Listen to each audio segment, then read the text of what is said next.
The Life of David Brainherd. By Jonathan Edwards. First published 1749. This video was created for you by oldpath.de. Please consider supporting me and like and subscribe if you want others to be blessed by this great book as well. Preface. There are two ways of representing and recommending true religion and virtue to the world, the one, by doctrine and precept, the other, by instance and example. Both are abundantly used in the Holy Scriptures. Not only are the grounds, nature, design, and importance of religion clearly exhibited in the doctrine of Scripture, its exercise and practice plainly delineated, and abundantly enforced, in its commands and counsels, but there we have many excellent examples of religion, in its power and practice, set before us, in the histories both of the Old and New Testament. Jesus Christ, the great prophet of God, when he came to be the light of the world to teach and enforce true religion, in a greater degree than ever had been before made use of both these methods. In his doctrine, he not only declared the mind and will of God, the nature and properties of that virtue which becomes creatures of our make and in our circumstances more clearly and fully than ever it had been before, and more powerfully enforced it by what he declared of the obligations and inducements to holiness, but he also in his own practice gave a most perfect example of the virtue he taught. He exhibited to the world such an illustrious pattern of humility, divine love, discreet zeal, self-denial, obedience, patience, resignation, fortitude, meekness, forgiveness, compassion, benevolence, and universal holiness, as neither men nor angels ever saw before.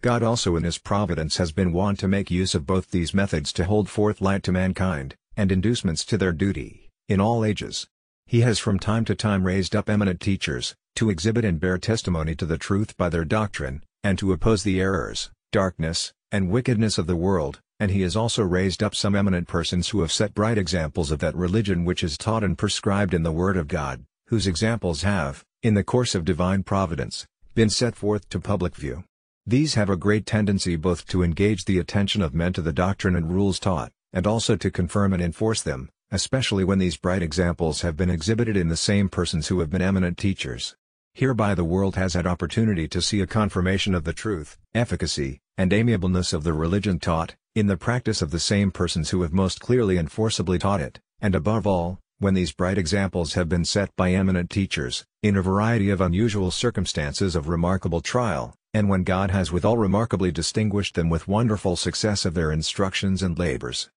Such an instance we have in the excellent person, whose life is published in the following pages. His example is attended with a great variety of circumstances tending to engage the attention of religious people, especially in these parts of the world. He was one of distinguished natural abilities, as all are sensible, who had acquaintance with him. As a minister of the gospel, he was called to unusual services in that work, and his ministry was attended with very remarkable and unusual events. His course of religion began before the late times of extraordinary religious commotion, yet he was not an idle spectator, but had an ear concerned in many things that passed at that time. He had a very extensive acquaintance with those who have been the subjects of the late religious operations, in places far distant, in people of different nations, education, manners, and customs. He had a peculiar opportunity of acquaintance with the false appearances and counterfeits of religion, was the instrument of a most remarkable awakening, a wonderful and abiding alteration and moral transformation of subjects who peculiarly render the change rare and astonishing.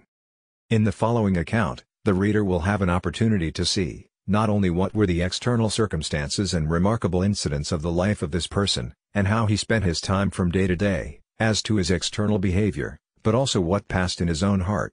Here he will see the wonderful change he experienced in his mind and disposition, the manner in which that change was brought to pass, how it continued, what were its consequences in his inward frames, thoughts, affections, and secret exercises, through many vicissitudes and trials, for more than 8 years. He will also see, how all ended at last, in his sentiments, frame, and behavior, during a long season of the gradual and sensible approach of death, under a lingering illness, and what were the effects of his religion in dying circumstances, or in the last stages of his illness. The account being written, the reader may have opportunity at his leisure to compare the various parts of the story, and deliberately to view and weigh the whole, and consider how far what is related is agreeable to the dictates of right reason and the holy Word of God. I am far from supposing that Mr. Brainerd's inward exercises and experiences, or his external conduct, were free from all imperfections. The example of Jesus Christ is the only example that ever existed in human nature as altogether perfect, which therefore is a rule to try all other examples by, and the dispositions, frames, and practices of others must be commended and followed no further, than they were followers of Christ. There is one thing in Mr. Brainerd, easily discernible by the following account of his life, which may be called an imperfection in him, which though not properly an imperfection of a moral nature, yet may possibly be made an objection against the extraordinary appearances of religion and devotion in him, by such as seek for objections against everything that can be produced in favor of true vital religion, and that is, that he was, by his constitution and natural temper, so prone to melancholy and dejection of spirit. There are some who think that all serious strict religion is a melancholy thing, and that what is called Christian experience, is little else besides melancholy vapors disturbing the brain, and exciting enthusiastic imaginations. But that Mr. Brainerd's temper or constitution inclined him to despondency, is no just ground to suspect his extraordinary devotion to be only the fruit of a warm imagination. I doubt not but that all who have well observed mankind, will readily grant, that not all who by their natural constitution or temper are most disposed to dejection, are the most susceptive of lively and strong impressions on their imagination,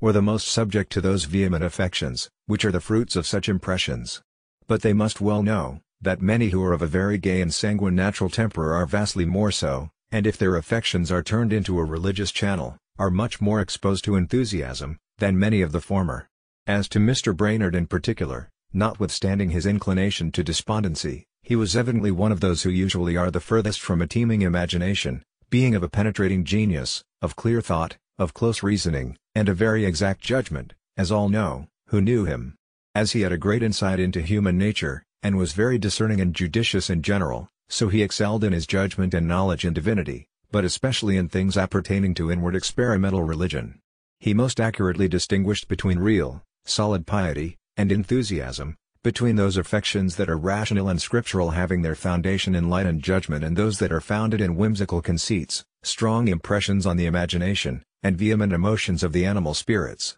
He was exceedingly sensible of men's exposedness to these things, how much they had prevailed, and what multitudes had been deceived by them, of their pernicious consequences, and the fearful mischief they had done in the Christian world. He greatly abhorred such a religion, and was abundant in bearing testimony against it, living and dying, and was quick to discern when anything of that nature arose, though in its first bootings, and appearing under the most fair and plausible disguises. He had a talent for describing the various workings of this imaginary, enthusiastic religion, evincing its falseness and vanity, and demonstrating the great difference between this and true spiritual devotion which I scarcely ever knew equaled in any person.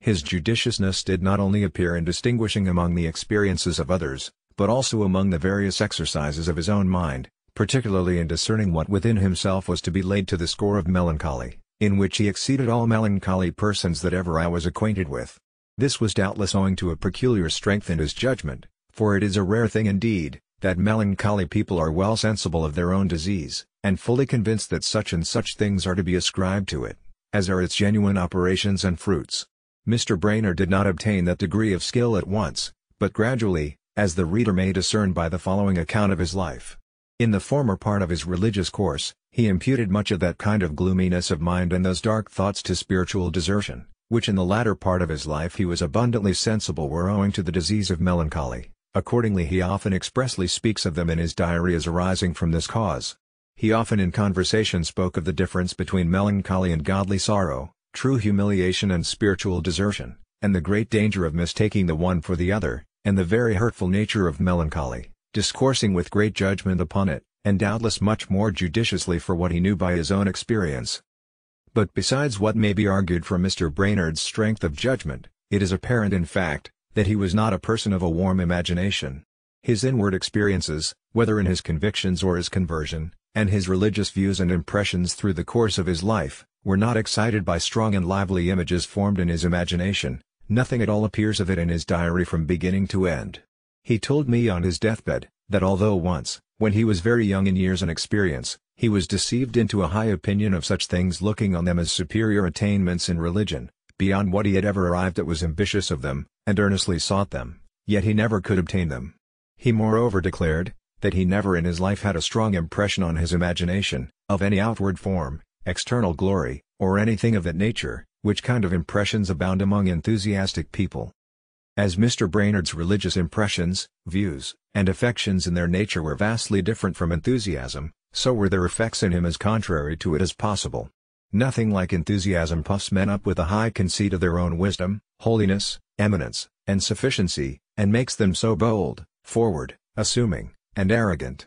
But the reader will see that Mr. Brainerd's religion constantly disposed him to a most mean thought of himself, an abasing sense of his own exceeding sinfulness, deficiency, unprofitableness, and ignorance, looking on himself as worse than others, disposing him to universal benevolence and meekness, in honor to prefer others, and to treat all with kindness and respect. And when melancholy prevailed, and though the effects of it were very prejudicial to him, yet it had not the effects of enthusiasm, but operated by dark and discouraging thoughts of himself, as ignorant, wicked, and wholly unfit for the work of the ministry, or even to be seen among mankind. Indeed, at the time forementioned, when he had not learned well to distinguish between enthusiasm and solid religion, he joined, and kept company with, some who were tinged with no small degree of the former. For a season he partook with them in a degree of their dispositions and behaviors, though, as was observed before, he could not obtain those things wherein their enthusiasm itself consisted, and so could not become like them in that respect,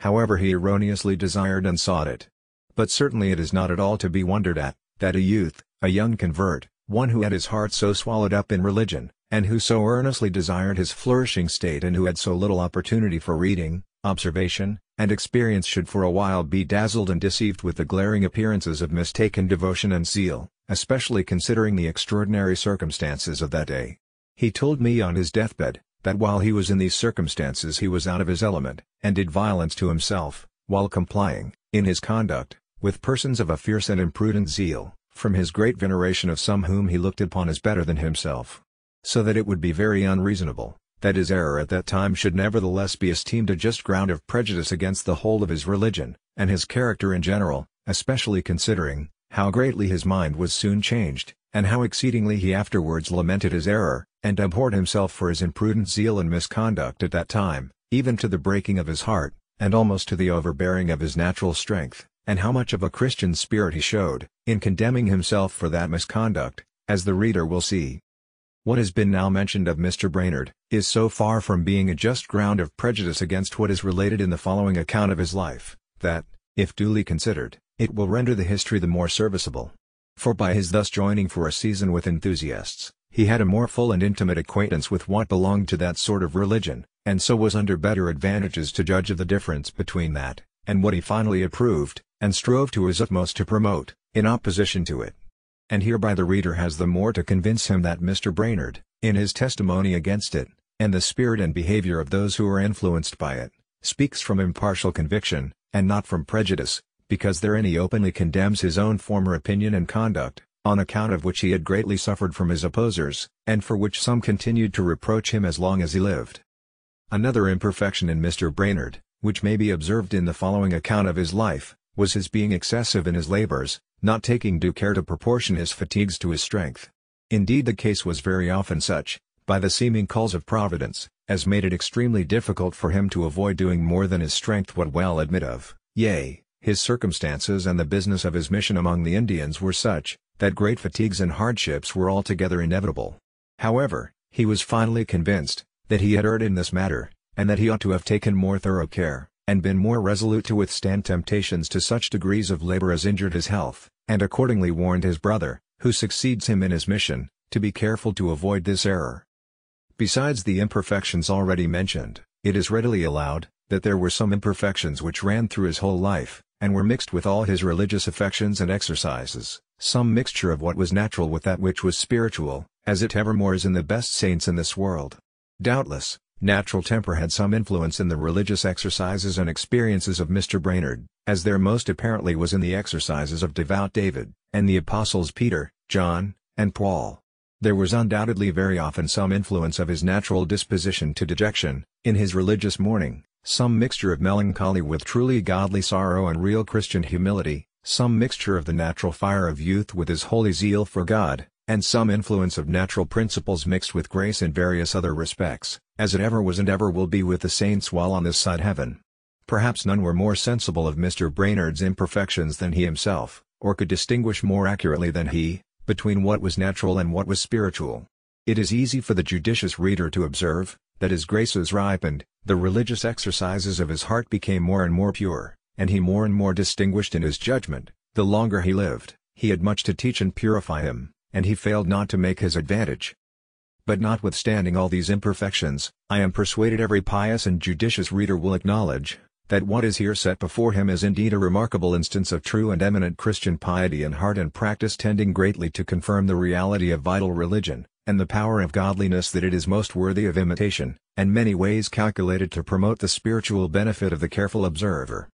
It is fit the reader should be aware, that what Mr. Brainerd wrote in his diary, out of which the following account of his life is chiefly taken, was written only for his own private use, and not to get honor and applause in the world, nor with any design that the world should ever see it, either while he lived or after his death, excepting some few things that he wrote in a dying state, after he had been persuaded, with difficulty, not entirely to suppress all his private writings. He showed himself almost invincibly averse to the publishing of any part of his diary after his death, and when he was thought to be dying at Boston, he gave the most strict, peremptory orders to the contrary. But being by some of his friends there prevailed upon to withdraw so strict and absolute a prohibition, he was pleased finally to yield so far as that his papers should be left in my hands, that I might dispose of them as I thought would be most for God's glory and the interest of religion.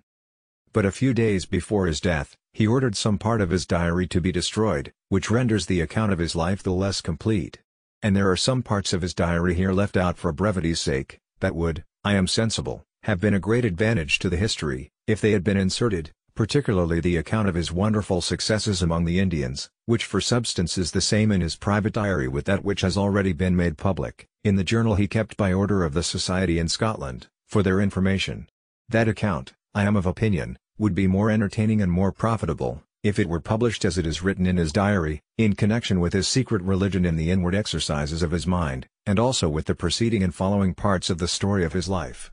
But because that account has been published already, I have therefore omitted that part. However, this defect may in a great measure be made up to the reader, by the public journal.